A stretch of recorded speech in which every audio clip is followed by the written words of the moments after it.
ఎవరి జనాభా దామాషా ప్రకారం రైట్ వారి వారి హక్కులు వారికి చేరాలనేదే అంబేద్కర్ గారి యొక్క పోరాట ఫలితం. రైట్ అవును దాన్ని వ్యతిరేకించే హక్కు ఎవరికీ లేదు. Hmm. కానీ Hmm. రాజ్యాంగం యొక్క ఆలోచన విధానం ప్రకారమే పరిపాలన యంత్రాంగం కావచ్చు అన్నీ కొనసాగుతాయి కాబట్టి దాని బద్ధంగా జరగాలనేదే Hmm.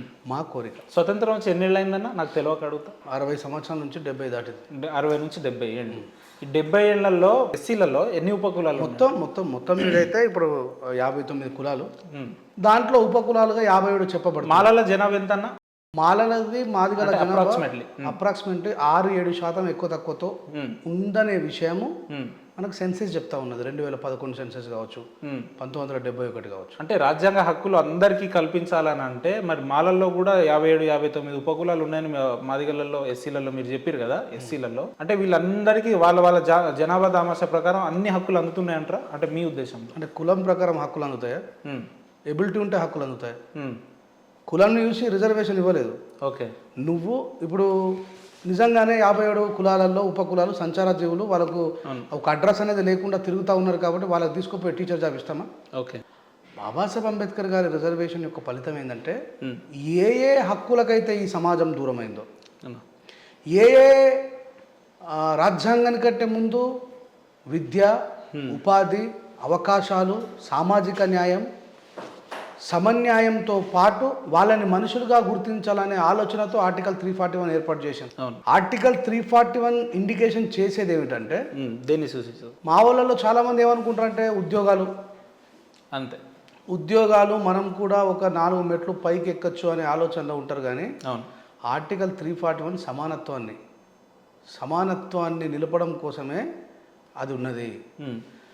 కలెక్టర్లలో ఎస్సీలకు నిన్నగాక మొన్న బర్నింగ్ ఇష్యూ, టీచరు ఒక గవర్నమెంట్ టీచర్ని అయ్యప్ప స్వామి మాల వేసుకున్నటువంటి స్టూడెంట్కు కాలు దాకిందని విచ్చలవిడిగా కొట్టి ఆయన చేత, ఒక గురువు గారి చేతే కాళ్ళు మొక్కించారు. ఇది ఒక రెడ్డి టీచర్కో, ఒక వెల్మ టీచర్కో, ఒక కమ్మ టీచర్కో జరగదు. కేవలం ఒక దళితుడు కాబట్టి, మాదిగ కులానికి చెందినవాడు కాబట్టే అవతలవాడు ఆ సాహసాన్ని ఎందుకు చేస్తున్నాడంటే ఇక్కడ సమానత్వం లేదు. ఇలాంటి సమానత్వాన్ని భారత రాజ్యాంగం యొక్క సోదర భావాన్ని పెంపొందించడం కోసమే ఆర్టికల్ 341 ఉన్నది. ఇది కులాన్ని చూసో అయ్యో వీళ్ళు విద్యావంతులై అవకాశాలు మెరుగుపరుచుకొని అందుకున్నారు కాబట్టి అవతల వాళ్ళకి ఇవ్వాలనే ఆలోచన కాదు. మీరన్నట్టుగా రాష్ట్ర ప్రభుత్వాలు ఇప్పుడు కేసీఆర్ గారు వచ్చిన తర్వాత ఒక సర్వే చేయించవచ్చు. తర్వాత రేవంత్ రెడ్డి గారు వచ్చి కులగణన చేస్తూ ఉన్నారు. ఈ సర్వేలు ఎందుకోసం చేస్తారు? మనం ఇచ్చినటువంటి ఉపాధుల వల్ల, మనం ఇచ్చినటువంటి అవకాశాల వల్ల ఎంతమంది లబ్ధిదారులు అయ్యిండ్రు, లబ్ధి లేని వాళ్ళని సెలెక్ట్ చేసి అవకాశాలకి దూరంగా ఉన్నటువంటి సామాజిక వర్గాలను, అది బీసీలలో కావచ్చు, ఎస్సీలలో కావచ్చు, ఎస్టీలలో కావచ్చు, ఓసీలలో, ఫార్వర్డ్ క్యాస్ట్లో ఉన్నటువంటి పేదవాళ్ళని కూడా గుర్తించి, దీని యొక్క అర్థం అదే కదా, ఈ జనాభా యొక్క లెక్కల యొక్క అర్థం అదే కదా, వాళ్ళకి అవకాశాలు మెరుగుపరచాలా. నిజంగానే ఎస్సీలలో ఉన్నటువంటి ఉపకులాలు విద్యకు చాలా దూరంగా ఉన్నాయి కాబట్టి రాజ్యాంగం ఏమని చెప్తుంది? ఉచిత నిర్బంధ విద్యను ఇవ్వమన్నది. ఉచిత నిర్బంధ విద్య అంటే ఏమిటి? నిర్బంధించడం అంటే ఏంది? వేలాది సంవత్సరాలుగా ఈ సమాజాలు ఎస్టీలు ట్రైబల్గా ఉంటూ ఆటవిక జీవితాన్ని జీవిస్తూ జంతువుల వల్ల జీవిస్తున్నారు కాబట్టి వాళ్ళకు విద్య యొక్క ఆవశ్యకత ఏందో తెలియదు. కాబట్టి ఈ ఎస్సీలు ఊరవుతున్న అంతరానితనాన్ని అనుభవిస్తూ కూలిపోయిన గోడలలో ఉంటున్నారు కాబట్టి ఈ ఎస్సీ ఎస్టీ సామాజిక వర్గాలను బాబాసాహెబ్ అంబేద్కర్ గారు ఏమన్నారంటే ఉచిత నిర్బంధ విద్యను ఇవ్వమని చెప్పిండ్రు. ఉచిత నిర్బంధ విద్య ఎందుకు? నిర్బంధించమని ఎందుకన్నాడు ఇక్కడ? ఇప్పుడు ఈ సామాజిక వర్గాలకు విద్య యొక్క ఆవశ్యకత తెలియదు. విద్య నేర్చుకుంటే మనం ఎలాంటి ప్రపంచంలో ఏ సొసైటీలోనైనా సరే తలెత్తుకుని జీవించగలిగేటువంటి ఒక సోపానాన్ని వేసేది విద్య అనేటువంటి విషయం తెలియదు కాబట్టి వీళ్ళని దొరకబట్టి నిర్బంధించి, రాజ్యాంగం చెప్తుంది ఈ మాట, నిర్బంధించి విద్య నేర్పన్నది. అందుకే మనం చిన్నప్పుడు స్కూల్కి పోకపోతే షెడ్ పట్టుకొని, కాలు పట్టుకొని, చేతులు పట్టుకొని క్లాస్ లీడర్ వచ్చి తీసుకుపోవడం, టీచర్ వచ్చి తీసుకుపోవడం, ఇది వాళ్ళ హక్కు. అది ఈ ప్రజాస్వామ్య దేశంలో రాజ్యాంగమే చెప్తుంది. ఈ జ్ఞానం లేదు. ఇది ప్రైవేటీకరణ అయిపోయిన తర్వాత టీచర్లను కొట్టడం ఫ్యాషన్ అయిపోయింది.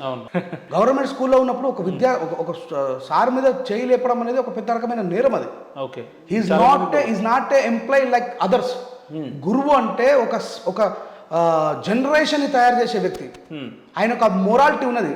మన హిందుత్వంలో ఏముంటది? గురు బ్రహ్మ, గురు విష్ణు, గురు దేవో మహేశ్వర, గురు సాక్షాత్ పరబ్రహ్మ తస్మై శ్రీ గురవే నమః అంటారు. గురువుని భగవంతుడితో సమానంగా పోల్చాలని చెప్పి అంటున్నారు. కానీ మీరు అన్నట్టుగా ఈ సామాజిక అంశంలో సోదర భావం కోల్పోవడానికి గల కారణం ఏమిటంటే ఇగో ఈ సమానమైనటువంటి హక్కులు లేకపోవడమే. అట్రాసిటీ కేసు అవుతుంది, ఆ సార్ని కొడితే అనే విషయం. అంటే మందకృష్ణ మాదిగ సమాన హక్కుల కోసం పోరాడుతలేరని మీరు భావిస్తున్నారా? ఇప్పుడు మందకృష్ణ మాదిగ గారి పోరాటం ఏదైతే ఉన్నదో ఆయన పోరాటంలో వాస్తవం ఉన్నప్పటికీ అది రాజ్యాంగబద్ధం కాదు. పోరాటంలో వాస్తవం ఉందైతే మీరు ఒప్పుకుంటారు. అరే నేను ఏమంటున్నా, రాజ్యాంగబద్ధం కాదని అంటే ఇప్పుడు సుప్రీంకోర్టు న్యాయ వ్యవస్థని మీరు అనుమానిస్తున్నట్టు అవుతుంది. ఏం చేసింది సుప్రీంకోర్టు? ఏం చేసింది సుప్రీంకోర్టు? ఏం చేసింది అంటే వాళ్ళకు వర్గీకరణ చేసుకోమనడం అది రాజ్యాంగ వ్యతిరేకమా? ఏమన్నది సుప్రీంకోర్టు? మందకృష్ణ మాదిగ ఇంటర్వ్యూ చేసిరుగా మీరు, ఏమన్నాడు సుప్రీంకోర్టు? ఏం చేసింది అన్నాడు. సుప్రీంకోర్టు తీర్పు ఇవ్వలేదు, సలహాలు సూచనలు ఇచ్చింది. అవును, దాన్ని ఇంగ్లీష్లో ఆంగ్లంలో that is advise not a judgement. Supreme court సలహాలు ఇచ్చింది. ఏమని?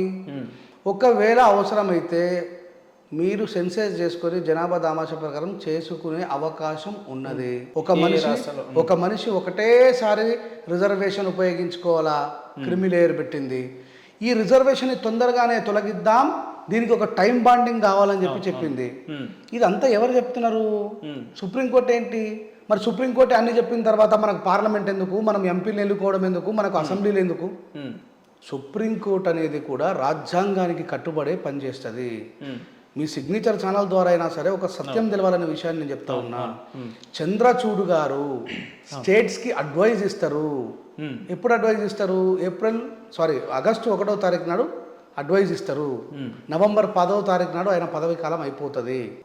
ఇలాంటి సహజంగా ఎక్కడ జరుగుతాయి? గవర్నమెంట్ అఫీషియల్స్ రిటైర్మెంట్ అయ్యే టైంలో ఇలాంటి అయినా చేసిపోతారు వాళ్ళు.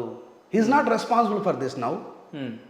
ఇదే అడ్వైజ్ ఇచ్చినటువంటి చంద్రచూడ్ గారి తండ్రే చంద్రబాబు నాయుడు గారు 2004లో ఇది కేవలం రాష్ట్రాలకు ఉన్న హక్కు కాదురా నాయనా, ఇది సెంట్రల్కు, అది పార్లమెంటరీ వ్యవస్థ ద్వారా మాత్రమే ఏబిసిడి వర్గీకరణ చెయ్యొచ్చు అంటే వినకుండా, కేంద్ర ప్రభుత్వం మాట వినకుండా, పార్లమెంటరీ వ్యవస్థని గౌరవించకుండా చంద్రబాబు నాయుడు గారు 2004లో చేసిండ్రు.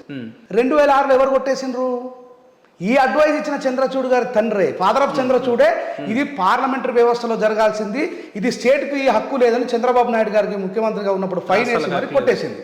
మరి చంద్రచూడ్ గారి తండ్రే కొట్టేసిన దాన్ని ఈయన సలహాలు సూచనలు పెట్టి రిటైర్మెంట్ అయిపోయాడు. నేనేమన్నా మందకృష్ణ మాదిగన్నా, ఈ సలహాలు సూచనలు ఏం చేస్తుంది? స్టేట్ గవర్నమెంట్ ఏం చేస్తుంది? బలవంతంగా రేవంత్ రెడ్డి గారు అందరికంటే ముందు నేను చేస్తాను మాట ఇచ్చాను. ఇచ్చిన ప్రకారం చేస్తాడు. చేసిన తర్వాత ఏమవుతుంది? మళ్ళా ఈ రాష్ట్రంలో ఉన్నటువంటి రాజ్యాంగ రక్షణ వైపు నిలబడ్డటువంటి మాలోళ్ళు, పక్క రాష్ట్రాల్లో ఉన్నటువంటి మాదిగ వాళ్ళు, బీహార్లో ఉన్న మాదిగ వాళ్ళు, మధ్యప్రదేశ్లో ఉన్న మాదిగ వాళ్ళు, ఉత్తరప్రదేశ్లో ఉన్న మాదిగ వాళ్ళు, మాదిగ ఎంపీ, తెలంగాణ రాష్ట్రంలో రాజ్యాంగ రక్షకుల 100%.